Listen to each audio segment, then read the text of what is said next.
Voilà, salut tout le monde, j'espère que vous allez bien. Bienvenue dans cette vidéo. Aujourd'hui, je vais vous montrer comment est-ce que vous pouvez avoir le nombre de résultats que a généré une requête. C'est-à-dire si vous faites une requête, par exemple, si vous dites étoile select from, ou bien si vous voulez prendre la liste de tous les étudiants. Donc maintenant, comment avoir le nombre de résultats que a généré votre requête ou les données qui sont transférées de votre base de données jusqu'à votre JTable. Donc pour ça, on va utiliser déjà un projet récent qu'on a eu à utiliser qui s'appelle gestion des inscriptions. Donc je vais lancer ça, après je vais vous montrer c'est quoi en fait l'idée sur lequel on est en train de travailler. Voilà, ça c'était notre projet gestion d'inscription qu'on avait fait. Attendez, je vais me connecter. Voilà. Ok, donc par exemple si on prend l'onglet niveau, donc vous voyez ici, comme vous pouvez le voir, on a juste 4 résultats qui sont DAP, BTS, Master 1, Master 2. Maintenant, comment avoir en temps réel le nombre de résultats que a généré la requête. Donc ici, on va ajouter juste un JLabel. Après, on va essayer de voir comment on va faire pour pouvoir afficher que vraiment il y a eu 4 résultats trouvés. Et si on fait une recherche, par exemple, si on fait DAP, vous voyez, maintenant, donc ça veut dire que c'est un seul résultat trouvé qui sera affiché ici. Au niveau aussi de filière aussi, vous pouvez voir, il y a à peu près 1, 2, 3, 4, 6, 1, 2, 3, 4, 5. Donc, il y a 5 résultats triviaux aussi. Donc là, c'est bon. Donc, on va fermer ça.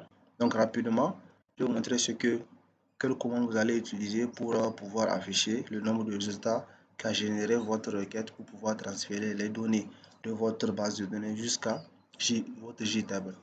Donc, on vient directement au niveau de filière. Donc, au niveau de filière, donc, vous voyez dans cet espace, on va essayer d'ajouter un JLabel. Donc, on va essayer d'ajouter un label qui va permettre de contenir le nombre de résultats qu'a généré votre requête. Donc, voilà. Là, c'est bon. Donc, on va mettre un bol. On fait clic droite, propriété. On cherche border. Voilà. Title border. On fait résultat trouvé. Résultat trouvé, n'est-ce pas? Vous faites clic droite, edit test. Supprimer le test. Là, c'est bon. Donc, on change le nom de variable. Faites clic droite. Change variable name. Mettez txt. Bon. Txt résultat trouvé. Résultat trouvé. Fait CTRL A, CTRL C pour prendre le nom de variable. Ok. Donc, quand on va lancer, maintenant le nombre de résultats que le JTable va générer sera automatiquement affiché ici. Donc, pour ça, on va dans notre code source. Vous allez dans votre code source, là où vous avez généré la requête pour pouvoir transférer vos données de votre base de données jusqu'à votre JLabel. Nous, ici, on a eu à créer une fonction qui est là, qui s'appelle table filière, tout simplement. Donc, dans ça, nous avons ces données. Donc, voici la requête qui est ici. Select étoile from filière, donc sélectionner toutes les données de la table filière. Maintenant, comment est-ce qu'on va générer ça? Si vous n'oubliez pas, ici, il y a une boucle qui est là, qui s'appelle cette boucle while. Donc, la boucle while qui s'appelle while entre parenthèses rs.next. rs.next, c'est-à-dire il va voir est-ce qu'il y a d'autres lignes qui ne sont pas sélectionnées. Donc, à chaque fois qu'il voit une ligne qui n'est pas sélectionnée, donc ils utilisent ça. Il prend la ligne, la filière qu'il va voir, il prend le nom de la filière avec les identifiants. Donc, juste avant cette boucle while, on va créer une variable int i qui sera de valeur 0 initiale. Donc, dans cette variable, à chaque fois qu'il va trouver une ligne, on va incrémenter i. Donc, on va dire i++, tout simplement. Donc, vous voyez, à chaque fois qu'il va trouver une filière, n'est-ce pas? Donc, il va devenir 1. Si RS next, s'il voit qu'il y a une autre filière qui reste, donc il va faire plus, ça va venir 2, ainsi de suite, ainsi de suite.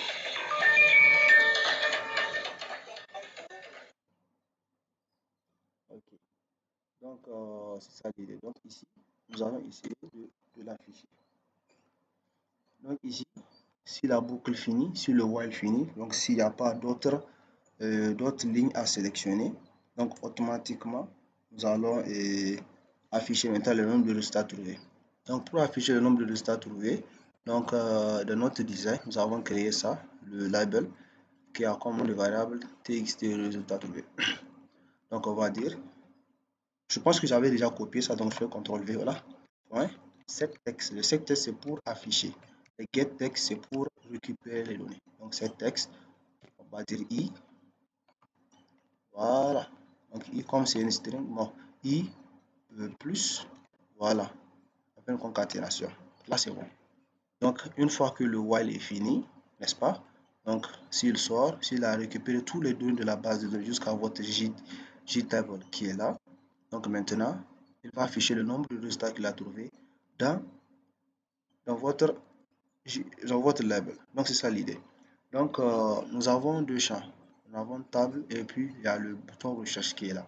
Aussi, sur le bouton rechercher, on va aussi faire la même chose. Donc, qu'est-ce qu'on va faire? Voici, recherche filière.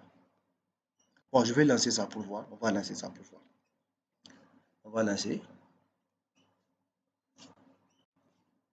Voilà, vous voyez ici, 5 résultats trouvés.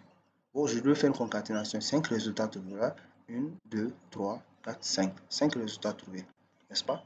C'est ça. Bon, alors, supposons que je vais supprimer, par exemple, comment dirais-je, GRH, leçon de ressources humaines. On va supprimer ça. Filière supprimée. Vous voyez, 4 résultats trouvés. N'est-ce pas? Donc voilà, on n'a même pas besoin d'un select compte quoi. Juste avec le select étoile from, vous pouvez générer une variable qui va essayer de compter le nombre de résultats, mais le nombre de lignes qu'il a sélectionné. On ferme ça. Mais attendez, quand on va faire le room file, vous verrez si on vient au niveau. Attendez, je vais lancer, je vais vous montrer un truc. Par exemple, si je viens ici, je viens informatique. Vous voyez, normalement ici c'est deux résultats trouvés, mais on n'a pas mis ça dans la recherche. C'est juste au niveau du nombre de résultats qu'il a trouvé à l'instance. Donc au niveau du bouton rechercher aussi, nous allons essayer de faire ça. Donc ici, donc c'est la même chose, hein. Vous voyez ici, on a déclaré cette variable i, on le prend, voilà, on dit i, à la fin, il fait i plus, voilà, voilà, et puis quand on sort de la boucle, voilà, on affiche maintenant, CTRL C, voilà, le copier-coller c'est bon parfois, mais parfois vous pouvez faire des erreurs dedans, hein.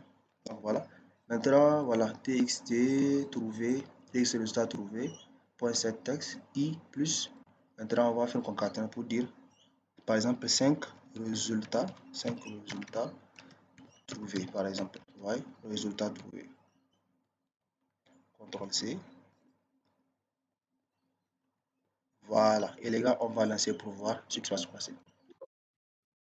Ouais, ok. Ok les gars, si vous avez des questions, des commentaires, n'hésitez pas à poser vos questions parce qu'il y a déjà, ils ont juste besoin d'avoir quelques composants pour avancer dans leur projet en fait. Vous voyez ici, oh, 4 résultats trouvés. Attendez les gars, je vais essayer d'arranger le design. Je vais dans filière, design, au niveau des résultats trouvés, clic droite, propriété. On va arranger horizontal alignment, vous voyez, clic, center, font la taille, on va mettre, je sais pas, 18, n'est-ce pas? Ok, ok, on va agrandir, c'est bon. On vient au niveau de source pour pouvoir arranger ça. Vous voyez, i plus, on va mettre 2 points. Voilà. Pour qu'il y ait par exemple 4 résultats trouvés. Attendez, au niveau, ça c'est la recherche. Au niveau de table filière aussi. Ok les gars. Ok les gars, ça c'est bon. Donc on lance, faire room file. Vous faites aussi maj F6. Ça va marcher. Si vous utilisez bien sûr NetBeans, il y a des gens qui utilisent peut-être Eclipse, un truc du genre. Ok, on va voir. Mhm. Voilà. Vous voyez ici, voilà les gars. Vous voyez, c'est 4 résultats trouvés. C'est là. C'est bon. Tant qu'on fait la recherche, par exemple, je mets informatique. Vous voyez, maintenant ici, il voit que c'est deux résultats qu'il a trouvés. Je mets, par exemple, je mets, voilà un résultat trouvé. On va mettre voilà, GRH, zéro résultat trouvé. Donc les gars, c'est ça en fait l'idée. On efface. Voilà, maintenant j'efface. Maintenant, comment dirais-je, je vais essayer d'ajouter une nouvelle filière. Je vais dire par exemple gestion des ressources humaines, GRH. GRH. Voilà, je vais ajouter. Vous allez voir ici, on a 4. OK. Vous voyez, 5 résultats trouvés, les gars. Donc, les gars, ça, c'est ça l'idée. Voici comment est-ce que vous pouvez procéder pour avoir le nombre de résultats que qu'a généré une requête de la base de données via votre JTable. Et ce genre de truc, les gars, c'est très important. OK, les gars, ça, c'est bon. Donc les gars, merci beaucoup. N'hésitez pas à vous abonner, n'hésitez pas à commenter et aussi à liker. Et si vous avez d'autres questions, n'hésitez pas aussi à poser vos questions pour pouvoir utiliser d'autres composants aussi. Ok les gars, merci.